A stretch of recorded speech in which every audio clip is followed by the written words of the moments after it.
Hello, good morning. Pasensya na kung hindi pa ako nagsalita kanina.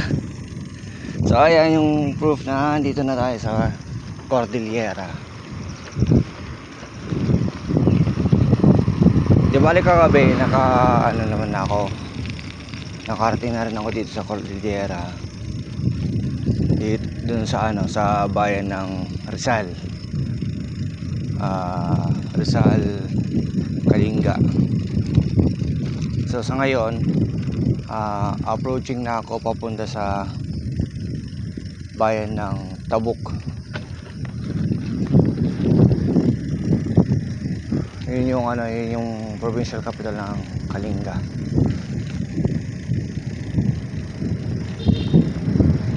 So di bale itong Cordillera Administrative Region, or yung nilang car.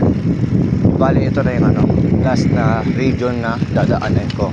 So hindi ko alam and wala akong idea kung saan ako exactly dadaan, kung ano pa yung mga bayan or probinsya na dadaanan ko dito sa Cordillera Administrative Region. Kasi saang pan ko lang nun nung malapit na akong makalabas ng norte. Sabi ko, i-extend ko pa hanggang Cordillera. Ngayon, no specific location kung saan ako diretso tutungo o pupunta. So wala rin akong alam kung mga ilang araw pa yung pagpapadyak ko dito, kasi wala naman akong idea sa location kung mga ilang araw pa yan. Pero depende yan kung saan yung maibigan ko. At saka siya pa, yung daanan na dito sa Cordillera, puros ganito, akyatan tsaka babaan na.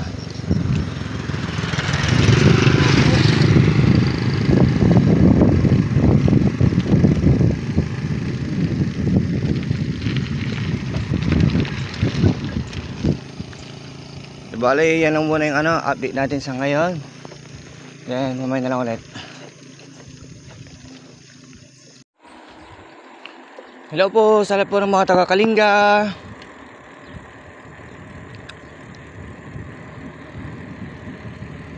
Siya nga pala, nakalimutan ko palang sabihin sa inyo kanina na ito pala yung first time po dito na mapadpad sa Kalinga. Although hindi na first time sa akin ang makapunta dito sa may Cordillera Administrative Region.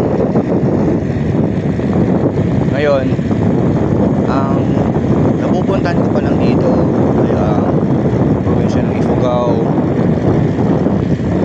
Benguet at ng Mountain Province.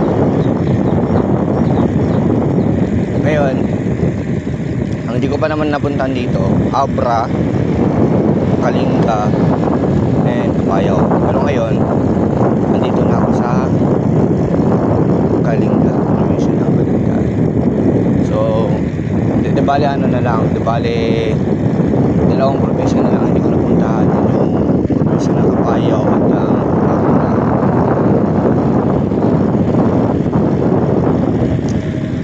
Grabe oh.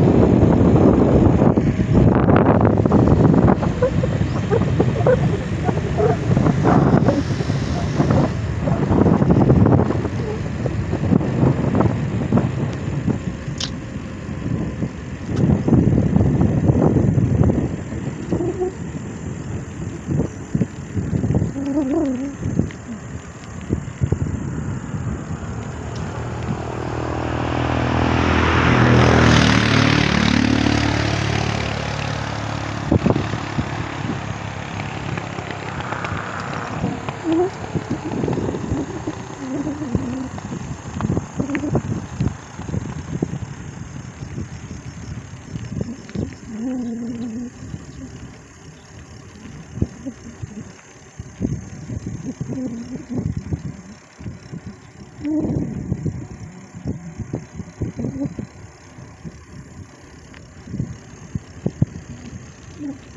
bahala na, mamaya na lang ulit kasi matulin tong ano dito, itong babaan dito.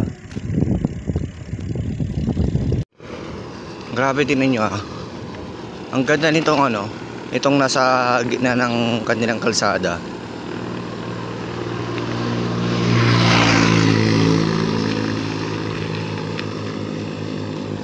You know, itong ano, tong nasa kanila kalsada nila na ano, na barikada,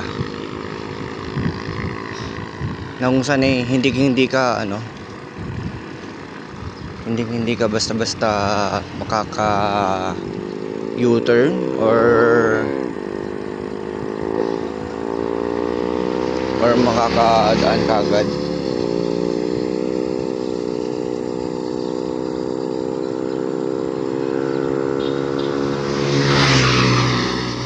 Yan, grabe, hindi ko in-expect na ganito pala kaganda dito sa Kalinga.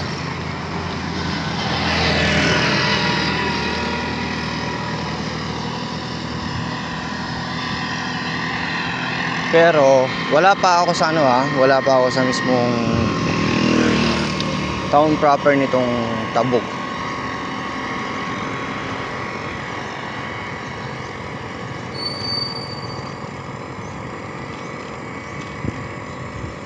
Grabe, ganda.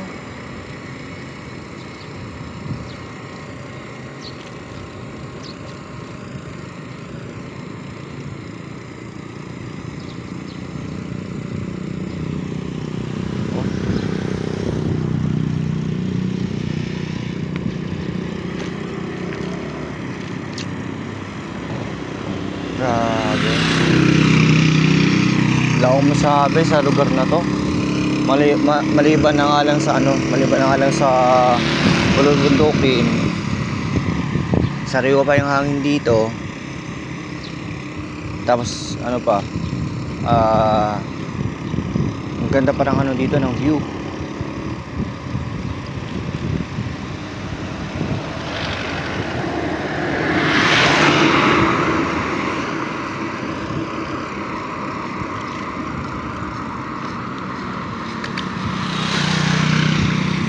Grabe, unexpected. Hindi ko makakalimutan ng memories na ron.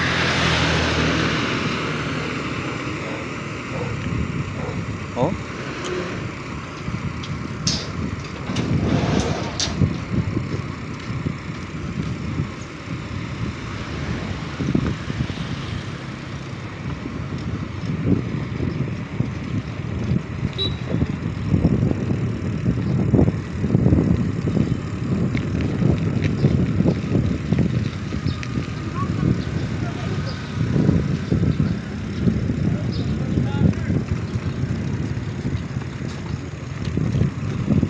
Tapos ang isa pang ano, isa pang nakaka-miss dito, ewan ko kung narinig yung mga taong nagsasalita, pero yung salita nila mismo sa lugar na to, yun at yun mismo. Alam nyo, sa totoo lang, nakaka-proud na mapakinggan na yung ano, yung mismong native language ninyong ano, ninyo sa ano, sa lugar na yan or sa isang particular na lugar, yung mismong native language ninyo, yung inyong sariling lengguwahe or sariling pananalita ang ginagamit nyo, tapos dadayuhin kayo ng ibang tao, tapos yung mismong sariling salita ninyong ginagamit nyo, pero alam nyo din naman yung ano, yung mga ibang kawikaan para makipagpunay sa iba. Pero yung pag kayo nang nag-uusap, grabe, native na native. Para kayo lang mismo ang magkakaintindihan. Napakaganda nun. At saka ang ganda ding pakinggan na yung mismong native dialect ng isang community or ng isang particular na lugar. Yun ang mismong or ng isang culture. Grabe, ang sarap at ang gandang pakinggan kung paano sila mag-uusap-usap, kung paano sila maghihalubilo sa kanilang kapwa.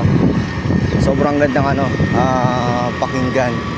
Yung tipong kahit na hindi mo naiintindihan yung ibang sinasabi, kahit na yung iba medyo gets mo naman, pero ibang klase, ang sarap lang talagang makinig sa sa mga balitaktakan nila, sa pag-uusap nila. Grabe, solid. Ako natry ko na yung na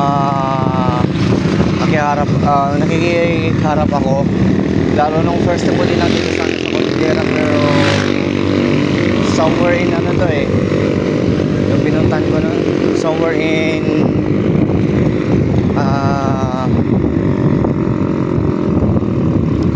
basta somewhere in Ifugao. Yan, mismong nila, yung lengguwahe nila, ang gamit nila, ang gandang pakinggan. Kahit na wala akong alam kung anong ibig sabihin ng mga sinasabi nila, pero ang ganda kasing pakinggan. Kasi ramdam na ramdam mo yung pagka-Pilipino mo, na kahit na iba yung lengguwahe or dialekto na ginagamit nila, pero yung paggamit mo kasi ng sariling atin, yun ang nakaka-proud. At talaga namang talaga namang kakaiba yun, kasi yun ay namumungod tanging para sa atin lang. Kaya naman, kung ano man yung mga bagay-bagay na sariling atin, ay ipagmalaki natin yun.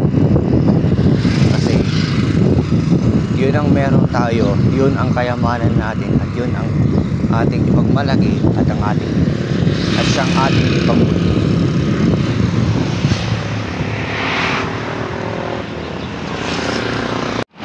Hey,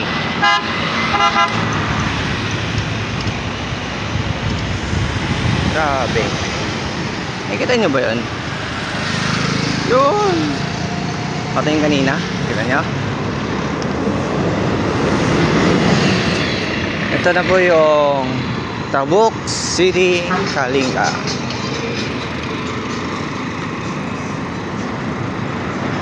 Grabe, ganda din naman pala dito.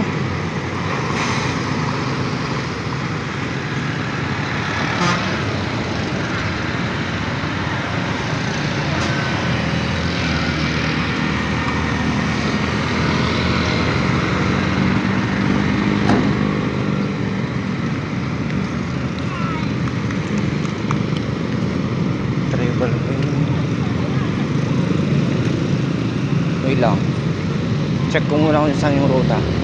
Pero grabe yung ganda, ganda ng nila. Try ko makapag-video mamaya kung nakayanin pa.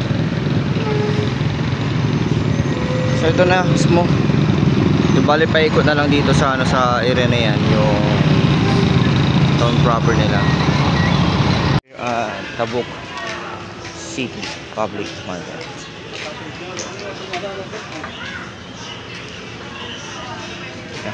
Transak muna ako.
Ha? Saan ka nagaling?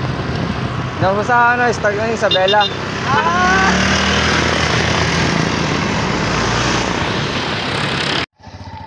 Yan, so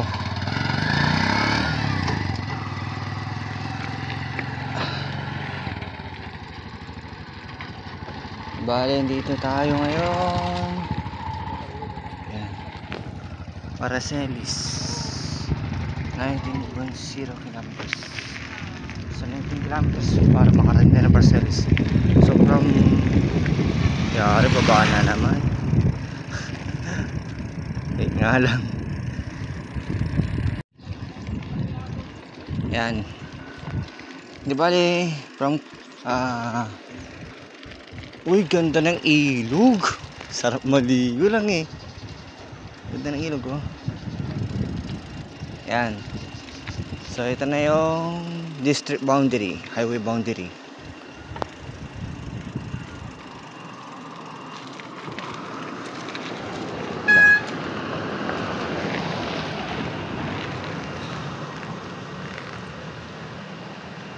Republic of the Philippines, Department of Public Works and Highways, Cordillera Administrative Region, Highway Boundary, KO 480 plus 969 Junction, Talubin, Barlig, Natoni, Paracelis, Calacat Road. So sa Paracelis poblasyon meron tayong 18 kilometers, Banana 24, Botigue 32, DPWH and PSDEO is 32, Natoni poblasyon is 42, Kadaklan 60, and Barlig poblasyon is 85.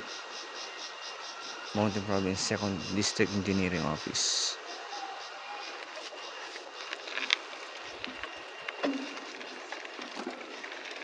So ngayon nandito tayo sa Mountain Province.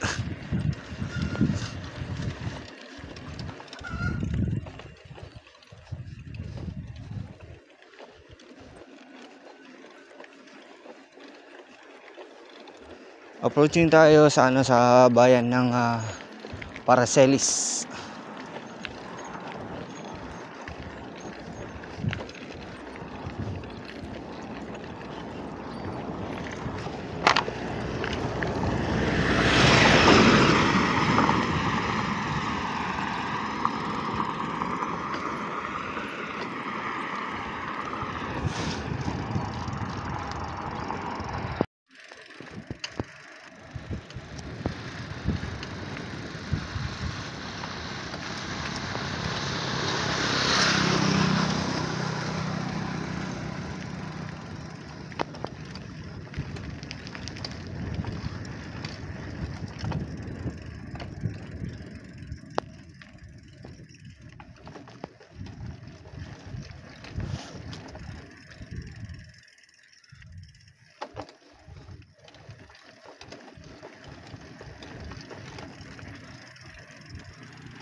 Grabing tiri ng akyatan. Ang mula doon sa baba. Grabing tiri ng akyatan yun. Naakyat ko dito hanggang sa ano, sa may poblasyon ng ano, Paracelis Mountain Province.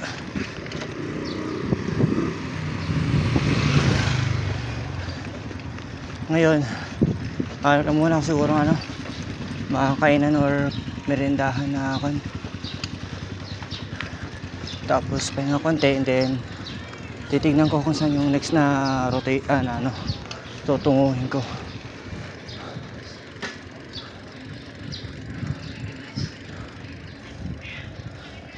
May mga kundi pala dito ha.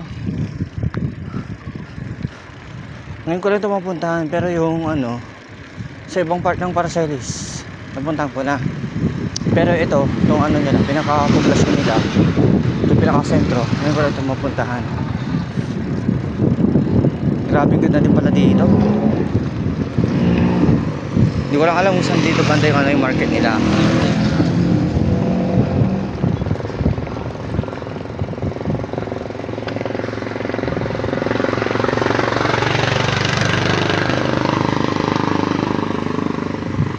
Hindi ko alam kung saan dito yung ano, munisipyo. Pero basta ito na yung poblasyon.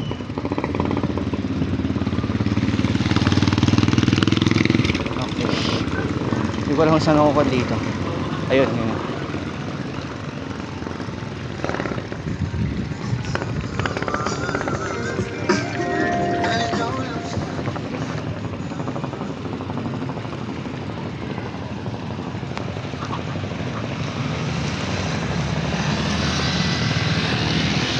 Pag going to Pugaw, diretso dyan. Pero pag going to Bontoc, dito sa kabila, may signage din dun. Tapos Buringal, dito siya. So mag-check muna ako ng ruta ko kung saan ako talaga pupunta. So wala pa akong idea. Nako, tamang silong na naman.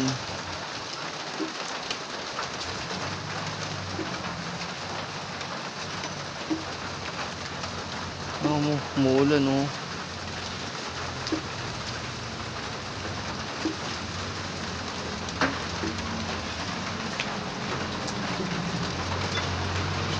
Ang ganda na sana kanina, diretso ko sana eh.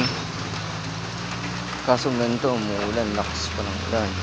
Hindi naman siya gano'ng malakas, nga lang halos tuloy-tuloy na ganito yung ano yung buhos na kanina. Pero buti na lang naiakyat ko pa kahit mga 1 kilometro. Pero dun sa 1 kilometrong ano, 1 kilometrong ahon ko magmula doon banda, doon pa sa may baba pa niyan ng mga ano sasakyan dun, walang pinagbago yung walang ano, hindi man lang nagbago yung gandong buhos niya. Magmula kanina hanggang sa ano, sa 1 kilometer na pagpadyak ko, wala pa rin pinagbago, ito pa rin. Kaya medyo ano, hirapan na naman tayo dito. Oh, panigurado malamig to mamayang gabi. Masayang magpapawis kapag ganito.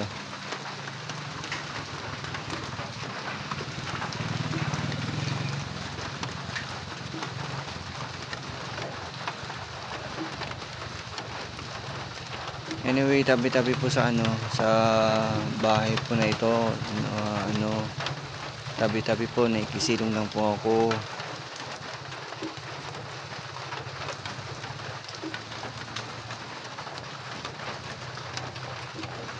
Di bali, update lang din pala. Kung dinadaanan kong kalsada ngayon dito, ano siya, ongoing road repair.